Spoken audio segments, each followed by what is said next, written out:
Grüezi and welcome back to Satisfactory, where today I want to talk about design philosophies, and specifically my design philosophy that I follow.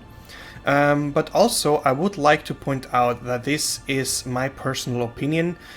You, of course, are welcome to build however you like. This is not a you have to work like this or you're bad kind of deal, although it's true, but you know. No, this is really about how I think the design philosophy should be considered. So, first and foremost, when you design a factory, you have a specific goal, right? You want to make a specific number of items in a given time frame. This comes with some implications. For example, footprint. You're gonna have a specific footprint for that factory. So let's say I've built this factory now, right? It has a specific footprint. I think it's about 14 by 14 foundations. And yes, it does a job. Alright, so now I have met this specification, right? So, okay, maybe I unlock a new tier, maybe there's an update to Satisfactory, maybe I just want to produce more. And then I meet a specific problem. I need more space. So, how do I do that? I mean, I can just build the building out, maybe in this direction here. I have to be careful for wildlife. Maybe I can just build the factory out on this side, right? And do more production. What about if this is still not enough? What if I need more? So, the problem here is that every design philosophy should always consider expansion. So I can just obviously build out here and further. And many people I've seen solve this problem by making a kind of sky-based factory where they just build a huge platform of foundations in the sky and build there. Now, of course, this is totally valid, and if you like to do that, that's fine with me. However, I think that Satisfactory offers a bit more than just horizontal expansion. Specifically, as is also advertised in, I think, Tier 3, with the coal upgrades, the vertical expansion. So you can, of course, instead of building horizontally, you can build upwards. But then you meet a new problem.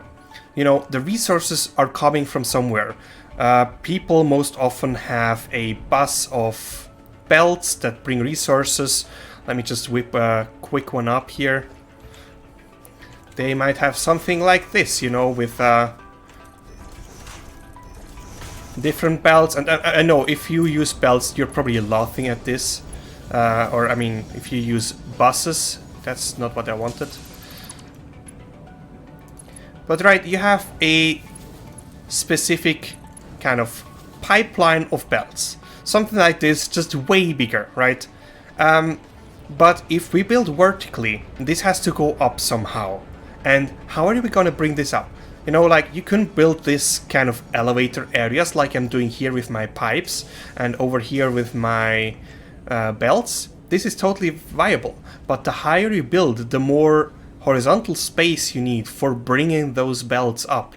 So even though you expand vertically, you'll still have some horizontal expansion for logistics. And this will eventually also hit a limit where it will no longer fit on a given footprint. So while this is a possible solution, it does not seem to really get rid of all of our problems. We still have the problem that eventually we'll have to build our factories bigger in terms of footprint, of area. And my solution to this is I don't build big. I try to build small, I mean, considering this is small, in order to make it more expandable. Now, this factory here, which is producing copper, I think copper ingots out of water and copper ore, this has a specific limit. Namely, if we look in the back here, we have belts coming out of this station. So this belt speed, which at this moment right now is an MK3 belt, has a belt speed limit. So 2 times 270 is 540 copper per minute. So this imposes a limit on us. Now, throughout the stages or the tiers, I can upgrade these belts in order to increase the amount of materials that I can produce in this building. But eventually, I'm going to reach a limit.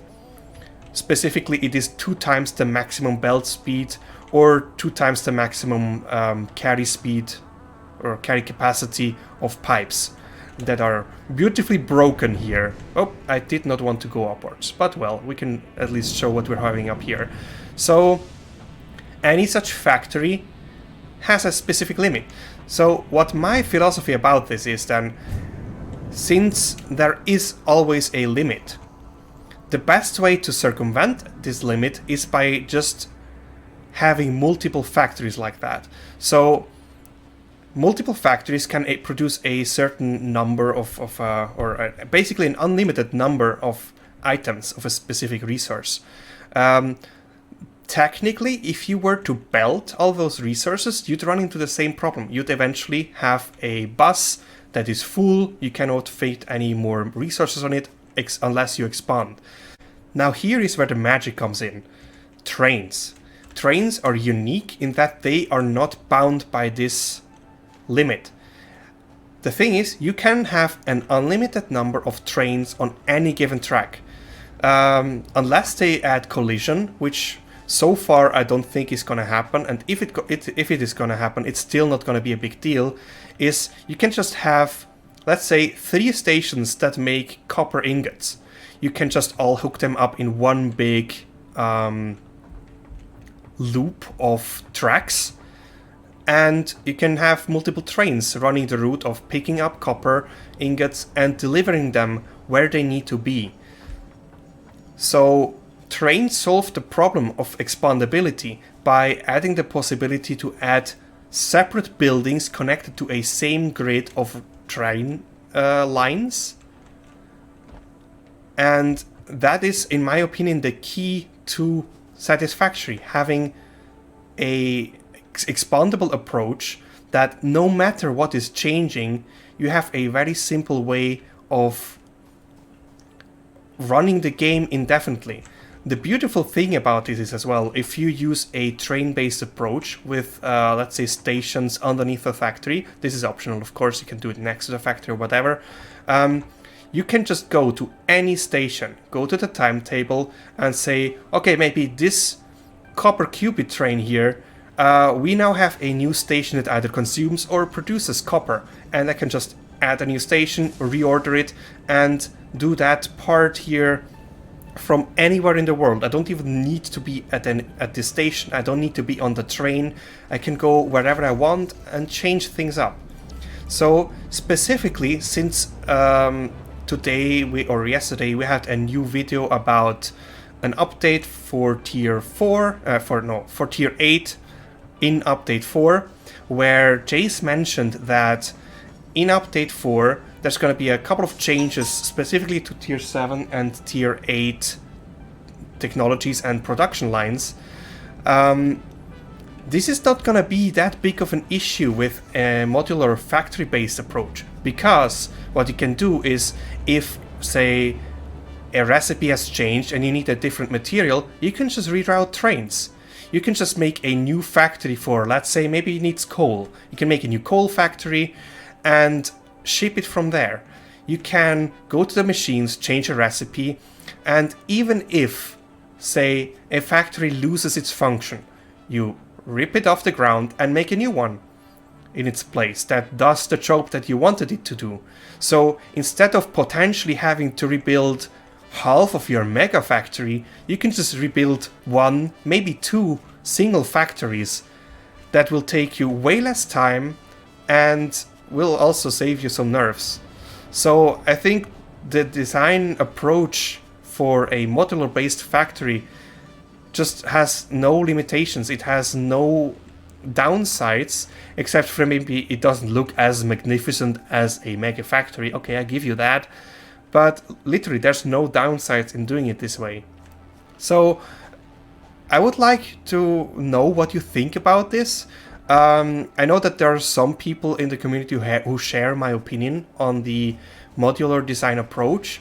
but most people seem to tend to go for the Mega Factory way. And while I know that it is something that people also just like to do in order to, have built something impressive, I feel like a sustainable approach to a game is also a very valid point.